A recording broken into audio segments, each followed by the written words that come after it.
de l'été et de la canicule, peut-être. La ville a dépensé plus de 400 000 € pour remettre en eau une partie des fontaines et proposer de nouveaux points d'eau, brumisateurs et bornes fontaines. D'autres espaces publics sont aussi modifiés pour s'adapter aux fortes chaleurs. La métropole de Grenoble consulte primo-arrivants et réfugiés pour récolter leurs réflexions et propositions dans le but d'améliorer l'accueil des prochains exilés. 3 mois après le lancement du projet Agora, ces 16 membres ont déjà constitué des groupes de travail thématiques. Et puis découvrir comment se forment les nuages, comment travaillent les archéologues ou comment faire se dresser vos cheveux sur votre tête. Le festival Remue-Ménage, c'est une façon ludique de mettre aux enfants la main à la pâte. Bonsoir à tous, ravi de vous retrouver dans ce JT du vendredi 23 juin 2023. Du lundi au vendredi à partir de 18h, l'essentiel de l'actualité du Grand Grenoble. Le soleil est de retour à Grenoble après les fortes intempéries et avec lui des températures qui frôlent les 30 degrés. Avec le réchauffement climatique, les canicules sont appelées à devenir de moins en moins exceptionnelles. Alors, la ville tente d'agir en adaptant ses surfaces et en proposant plus de sources de fraîcheur, tout en limitant la consommation d'eau. L'équation n'est pas si simple. Camille Avon. 36,9 degrés, c'est le plus haut pic de température enregistré en 2022 à Grenoble. Alors la ville a mis en place plusieurs actions pour trouver un peu de fraîcheur pendant l'été. C'est le cas de ces brumisateurs installés dans plusieurs parcs dont celui du Jardin de Ville ou des bassins comme celui de la Villeneuve qui sont aussi accessibles pour le public. Mais ce n'est pas tout. Elle compte aussi sur des fontaines emblématiques de Grenoble pour lutter contre la canicule. Cette année, enfin, on a 22 fontaines qui seront en eau cette année, dont certaines emblématiques comme la petite fontaine de la place de Gordes qui ne fonctionnait plus depuis très longtemps. D'autres fontaines comme celle de la place Victor Hugo qui fuit énormément et qui n'a pas pu être remise en eau suite à la restauration de la place. Elle va être réparée cette année. La fontaine de la place Victor Hugo fonctionnera même l'hiver grâce à un système d'antigel de l'eau. Sa mise en route est prévue pour le début d'année prochaine.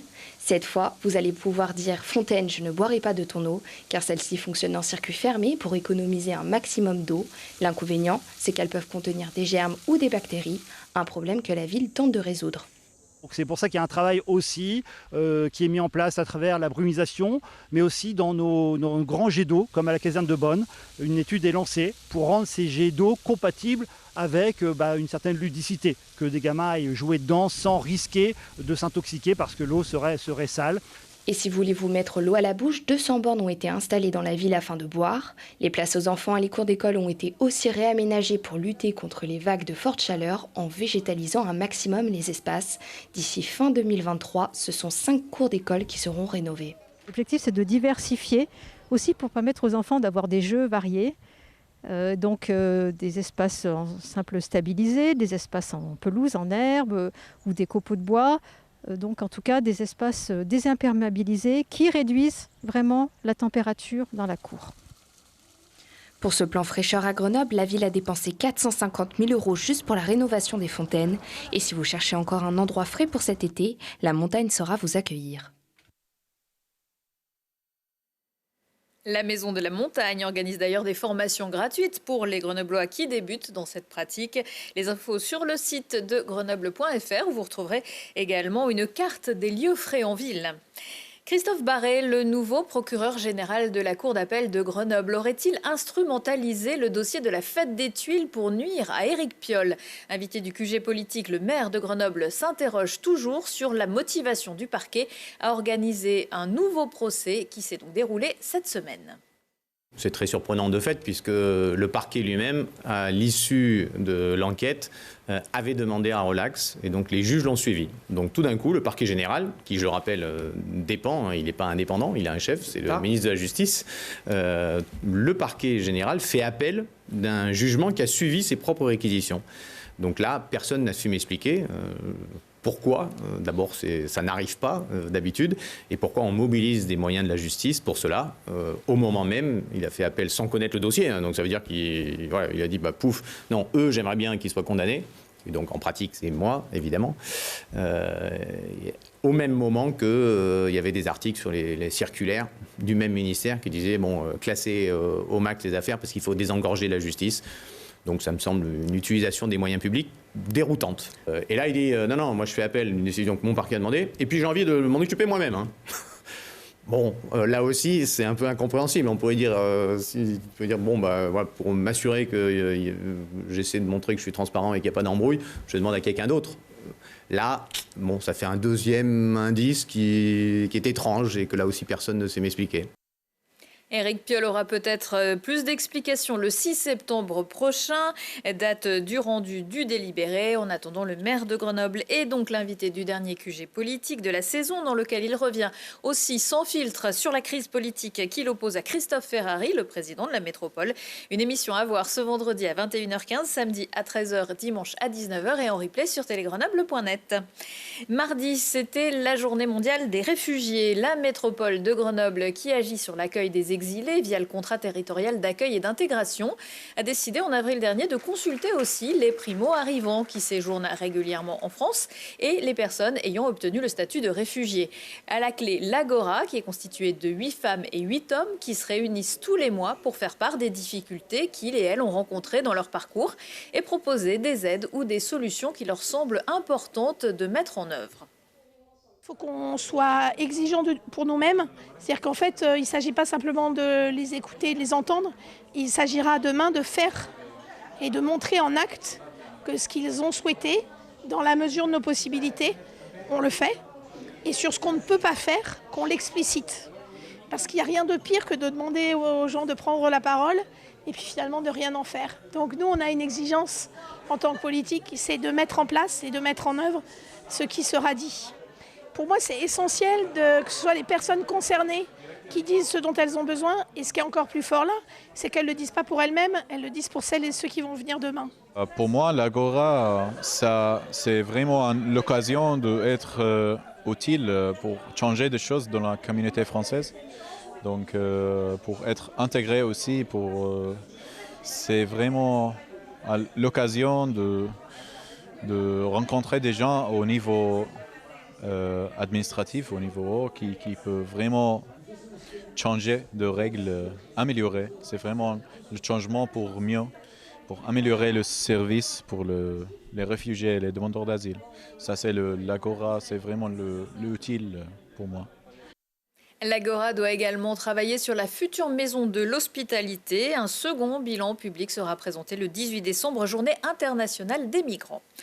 À l'heure où l'obscurantisme gagne du terrain et où certains remettent en cause les avancées scientifiques, les plus jeunes donnent l'exemple grâce au festival Remue-Ménage. La 21e édition avait lieu il y a quelques jours au bâtiment Greiner sur le polygone scientifique. La thématique cette année, science et philosophie, moteur de l'humanité, point d'interrogation. Élément de réponse avec ce reportage de Jade Lanier. C'est en fait du château fort. Avant d'avoir les châteaux forts, on avait des maisons. Passionné par l'histoire des civilisations et des vestiges, Neige jette son dévolu sur le stand archéologique. Quand ils veulent acheter un terrain, et les archéologues ils viennent avant pour construire, parce que s'il y a des choses cachées sur le sol, et d'abord les archéologues ils vont trouver et après ils vont pouvoir reconstruire la maison. Ismaël, lui, préfère les sciences et la physique. Il assiste à 2 expériences, l'une sur la supraconduction qui permet de faire léviter des aimants sur certains matériaux, l'autre sur la pression atmosphérique. J'ai découvert comment étaient faits les nuages qui étaient dans le ciel. C'est instructif et c'est impressionnant parce que quand on voit des choses de tous les jours, mais qu'on se demande comment c'est fait, qu'on ne sait pas,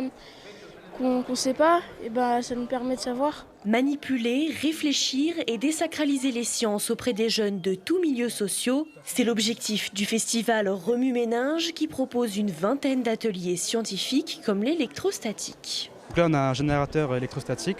En fait, c'est une membrane qui tourne en permanence. Il se frotte. Du coup, en tournant, il se frotte à un dispositif et ça va charger la carcasse métallique de charge électrique, d'électrons pour être très précis. On met des personnes dessus, en sachant que les électrons se repoussent entre eux, c'est des charges qui se repoussent entre elles. Les cheveux qui sont en contact direct avec la carcasse, ils vont se dresser. Et c'est l'expérience qui fait rire toute la galerie. Ce festival permet de découvrir la physique, les mathématiques, l'astronomie ou encore l'environnement. Les visiteurs sont aussi invités à se questionner sur les sciences qui les entourent et les conséquences de leur choix pour aujourd'hui comme pour demain. Cette année, on a voulu faire un petit peu toutes les sciences et puis la philosophie. C'est une opportunité d'interroger ces artisans du futur de l'humanité sur des aspects de l'environnement, de l'amour de notre planète, de l'amour d'autrui, et puis aussi à travers la science, vraiment de montrer que la science doit être au service de l'humanité et pas le contraire. Pour cette 21e édition, le festival Remue-Méninges a accueilli environ 1300 enfants issus de groupes scolaires ou de centres de loisirs. Et pour remettre ça, on attendra la fête de la science en octobre.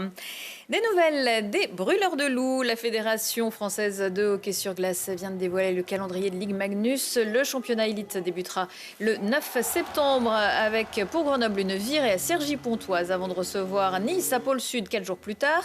La première confrontation avec les adversaires heureux, eux, de la Ligue, ce sera les Dragons de Rouen. Ce sera le 3 octobre dans la patinoire grenobloise. Par ailleurs, les brûleurs directement qualifiés en demi-finale de la Continental Cup accueilleront cette compétition du 17 au 19 septembre. Côté recrues, les BDL vont donner de la voix à Alexandre Lavoie qui a commencé sa carrière aux États-Unis avant d'enchaîner vers le Canada puis l'Europe. Grenoble prend aussi Racine, Jonathan de son prénom, un défenseur qui évoluait l'an dernier dans le championnat danois, les deux en provenance du Canada. Des artistes du monde entier donnent en ce moment des couleurs à nos murs. L'édition 2023 du Street Art Fest Grenoble-Alpes suit son cours et on peut déjà observer pas mal de nouvelles fresques. Petit florilège avec la grenouille qui voulait se faire aussi grosse qu'un bœuf sur le mur de l'école maternelle du Haut-Mélan par Stom 500. À Saint-Martin-le-Vinou, c'est sur la place de l'Horloge. Ou encore la fresque de Mr. June sur le bâtiment Green Air et sur le polygone scientifique. Donc sans oublier le travail de Vex van Illik sur le mur du bâtiment RTE à Cesciné-Parisé et à Grenoble sur le mur du Pain des Cairns. Ne manquez pas non plus le trompe-l'œil de Janice Demann au 33 cours de la Libération. Pour savoir où se trouvent toutes les fresques, allez jeter un œil au site du Street Art Fest. Autre balade musicale, cette fois à Grenoble, samedi soir, Tracer la route. Ce sera à 21h au Café des Arts dans le quartier Saint-Laurent. Un concert dessiné avec Marie Baudin au pinceau et François Baudin au chant et instruments. Un concert familial pour tous les âges. Quelques instants pour partager et échanger sur des thèmes comme l'exil et le métissage. Le ciel vous ouvre ses portes samedi. Pas besoin de prévenir Saint-Pierre, c'est la salle de concert de la rue Général Marchand à Grenoble qui de 14 à 21h accueillera une vingtaine de projets musicaux variés, des groupes en résidence et d'autres qui répètent dans les locaux. Plus d'une vingtaine de concerts en tout avec aussi des ateliers créatifs musicaux, des expos, des jeux et en plus c'est gratuit. On se quitte avec d'autres airs, ceux d'Yvan Le Bolloc et son groupe Ma Guitare s'appelle revient, ambiance gypsy samedi soir au bord du lac de la Mirande à Alvar. Et là aussi, c'est gratuit. Belle soirée et excellent week-end à tous. La pena o la alegría, ¿cuál es el camino que sigue?